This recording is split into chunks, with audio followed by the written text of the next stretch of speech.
Hello, hello Aquarius. Welcome to your November 2018 overview reading. This is good for you if you're a Sun, Moon, or Rising Aquarius. And if you don't know what your Sun, Moon, and Rising sign is, then look up Natal Chart Generator and you will figure it out. So I'm just gonna pull these oracle cards really quick, and then go ahead, if you have an intention, just set that for the reading. Ask for the information you're looking for to make an appearance,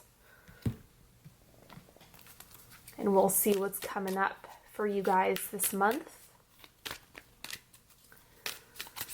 Deep breath into the diaphragm. And let's go ahead. Oh, nope. Here we go. First thing coming up for Aquarius is leverage your instability. This also reminds me of that quote, "The way out is the way in." So any point of friction or uncertainty or feeling stuck is an opportunity for you to creative problem solve. So don't forget the value in this, in the instability, in the uncertainty, and the more you use it, the more you're going to learn about what the right approach is for you. Then we have intimacy.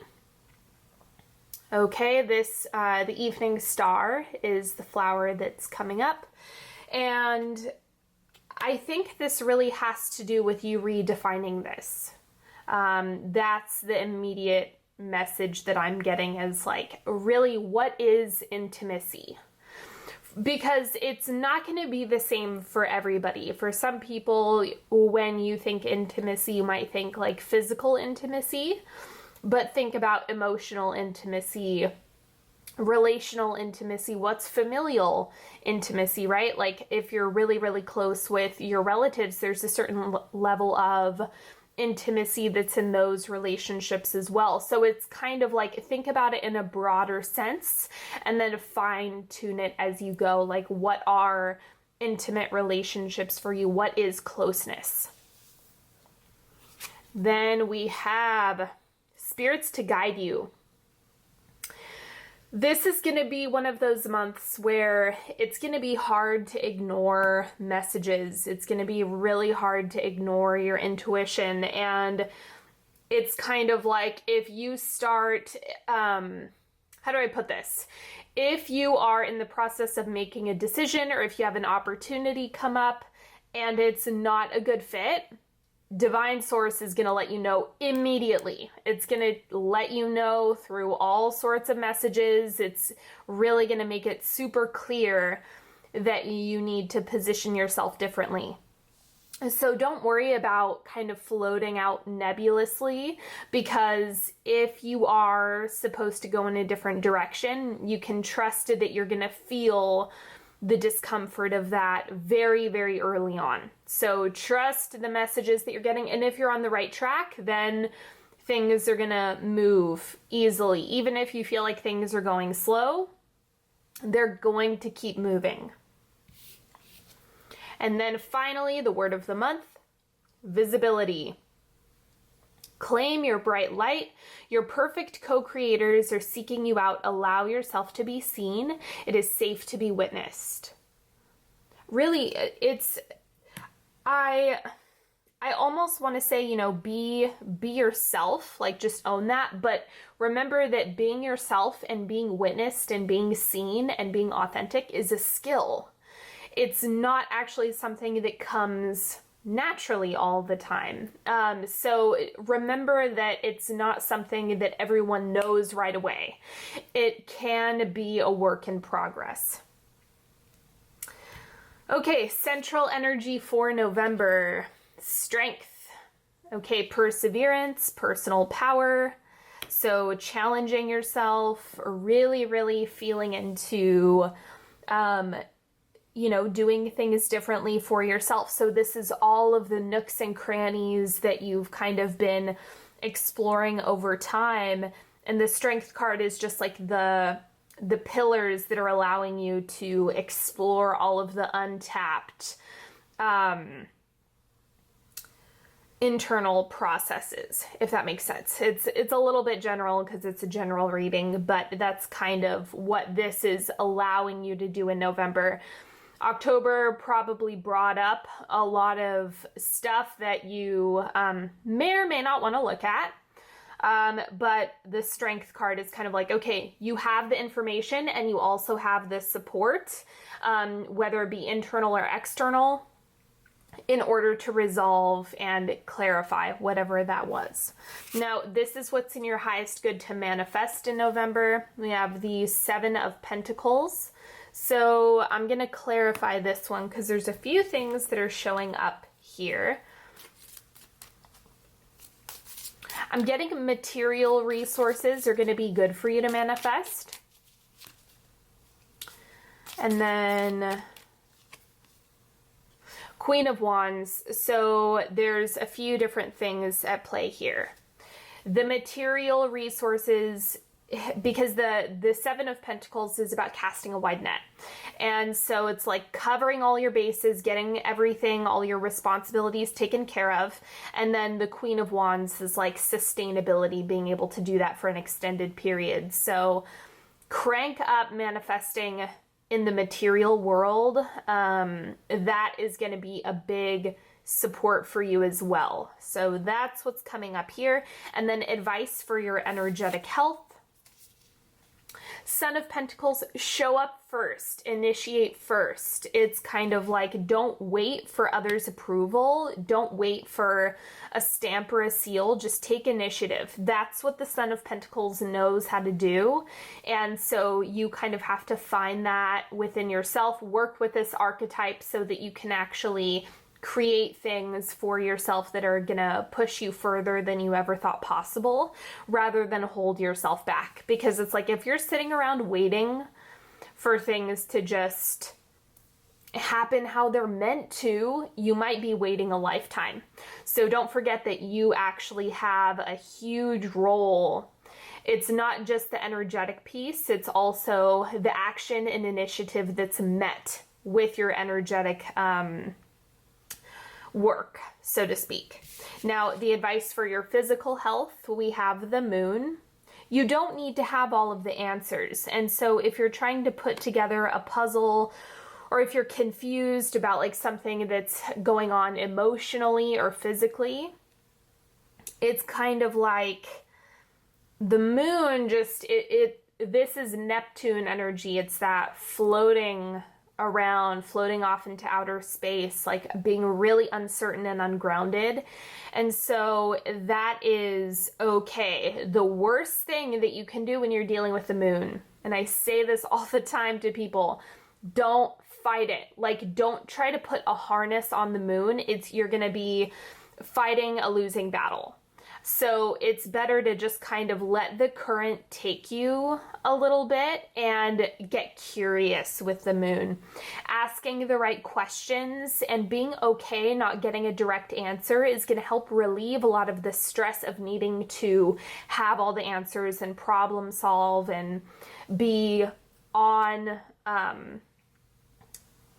just be on all the time. So let yourself kind of be a little more nebulous, especially if it's around anything physical.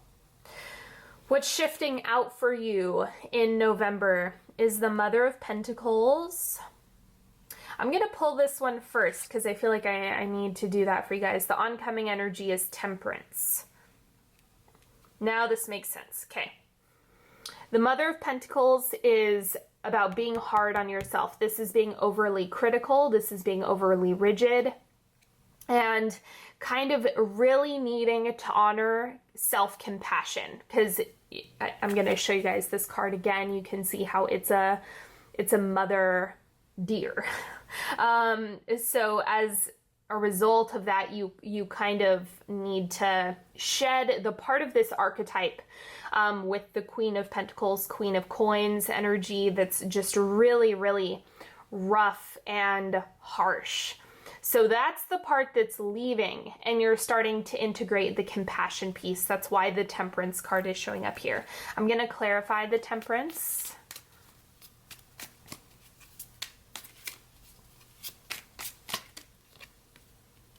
Nine of Arrows, so it looks like there's a lot of resistance. Like, well, if I give myself a free pass, if I show myself compassion, then I'm going to become less productive, or I'm not going to get what I want, or I'm not going to get things done. And that's simply not the case. It's kind of like you can be compassionate with yourself and still take initiative and still get things done. And I would actually argue that if you're being hard and critical on yourself, if you have some of those pictures popping up, then you're actually shooting your energy down. You're actually killing your energy every time you try to be your own bully. And a lot of the time that voice is coming from either a community that you were around when you were young or your parents, right? So there's like this internal, like, I need to crack the whip. Or if you didn't have that as a child, if you didn't have any structure and you had to find it within yourself, you kind of needed to do that for yourself.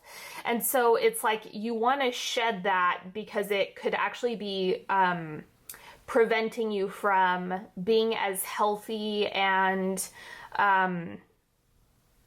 productive as possible.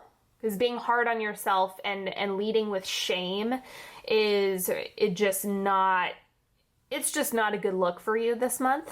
So it's about kind of integrating compassion and getting things done, because you can get both. But the Nine of Arrows is Nine of Swords. It's like there's going to be some fear coming up as you try to challenge that part of yourself, because it's not anytime you are making any adjustments to the way you're comfortable doing things, you're going to meet resistance. So you have to push past that, or you're just going to stay in the same spot. Now we're going to get into the timeline portion. So if you're new to my channel, I start first quarter, second, third, and fourth quarter. Quarter is about a week, but it's going to be a little bit more flexible because it's time. So first quarter, we have the Ace of Cups, really feeling nourished. So I think you start off the month like actually feeling really solid, really good, like you're capable of giving to yourself in a way that's just on point. So normally this is the new love card, but I think it's new love of self. And it's because of these two things right here, the shifting out and oncoming energy. So that's where you start the month. Second quarter, we have the Empress, more self-care. Like you really have to be on this, because it's like the only way you can really shift out any negative self-talk, any old patterns, any flakes of resistance, is if you push past your tendencies. And so remember, that's the trick, is even if this is uncomfortable, for some of you, this might be a breeze. This might be like, it might just come to you naturally. But for those of you that it doesn't come naturally, that's when you're really going to have to push yourself. And that's what you learned in October. You have to make decisions for yourself. You really have to put yourself first, rather than slipping into any extreme patterns of doing for others. So that's what you have coming up here. You learned that lesson in October. Now you're really putting it into practice and actually making these things happen. The Empress is the same thing, about receiving, allowing, letting things flow. That's what the Empress knows how to do best. Third quarter, the Devil. Okay, so this is where you really start to see old patterns, old habits, old behaviors start to surface. You could find that you're wanting to cling to old vices. You could find that you are really, wanting to check out. I always associate that with the Devil, is like just wanting to escape. And so again, like you have to get uncomfortable, like you have to confront this part of yourself, whatever that is. And it might not be a vice or an escape. It could be the way you're talking to yourself. Like think about, really consider, is the way that you talk to yourself the way you would talk to a friend? Are the things that you tell yourself? Is that the way you would talk to somebody that you love and adore and that you want to support? And if the answer is no, then that's something worth looking at and really being mindful about. And wrapping up the month of November, we have the 9 of Coins. I am telling you, if you really challenge yourself and push yourself this month and you actively practice true self-care, actually being kind to yourself and working with compassion, you're going to get so much benefit out of that. Again, I like to remind people in these readings, you don't actually have to listen to anything that I'm suggesting. You can say your advice is garbage. I like being mean and cruel to myself and go kick rocks. That is an option. But I'm just telling you there are more rewards and benefits if you're really looking to empower yourself as to the best of your ability. Because it's like, remember that the things that you're telling yourself, your body is listening. So just think about it. And now we're doing a 3-card pick. I like to let people know, technically, yes, these are love and relationship cards, but they apply to all forms of relationships, not just romantic. And the advice is solid. The advice is good. The affirmations are really, really cute. So it's not just for those of you in love relationships. You're welcome to pick a card, any card, whichever one feels right to you. However many or few you want to use. Card number 1. Boundless love. Today, I'll open my eyes a little wider and walk a little taller, noticing that the world around me is filled with tiny miracles. With this in mind, it's easy to fall in love over and over again, with everything from honeybees to neon signs, and while I'm feeling this inspired and this in love, everything else sort of falls into place. Be present. That really is what this card is screaming right here. So it's just about, practicing gratitude as much as you can, right? It doesn't mean you can't have a bad day. It doesn't mean that you won't complain. It's just about having some level of perspective that's going to help ground you and really find care and gratitude whenever possible. Card number 2, we have wait and see. Thoughts love to wander into assumptions and race ahead into the future. But what if you told them to cool their jets and chill a sec? Today, you get to put your mental chatter on pause, to take a breath and simply wait and see how things play out before you let your mind run a marathon of imagined scenarios. Wait, and you'll see that waiting and seeing was a lot more productive than wondering and worrying. Insert audible sigh of relief here. Okay, so and look, this is much easier said than done, but dress rehearsing tragedy or thinking about all the ways that things could go wrong is actually going to exhaust you, and it's not going to prepare you for any bad thing that would happen anyway. So it's kind of like, okay, if you've thought about it, great, congratulations, now move on. You really have to train yourself to do that. Otherwise, it's kind of like, yeah, there's a gazillion things that could go wrong, but if you focus on that, you're never going to leave your house. So just wait and see, hold on, give it effort.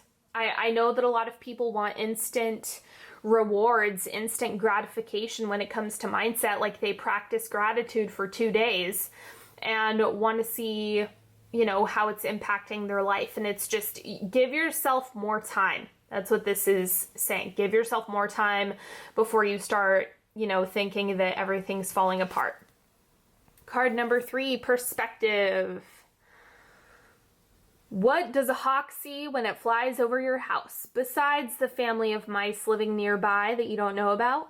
What will your current problems, conflicts, complaints look like when you're 80 years old and you gaze back on the timeline of your life? In this moment, you are being given the gift of clear perspective, of knowing that in the end, everything is going to be probably much better than okay. Think large enough and even big issues become small, become an 80-year-old hawk, and you're really onto something. So it's just, again, I already brought up perspective with another card. Right here, it's just like, what is your vantage point? You know, if you zoom in a little too closely for a little too long, it can like really cause you to feel derailed altogether. So make sure that you're trying to zoom out as often as you can and asking questions rather than, again, jumping to conclusions or, you know, just really, really gauge your reactions here. Okay, so that is all that I have for you in this month's reading. I hope that you've enjoyed this reading, and thank you so much for liking, sharing, subscribing, and following me on Facebook and Instagram.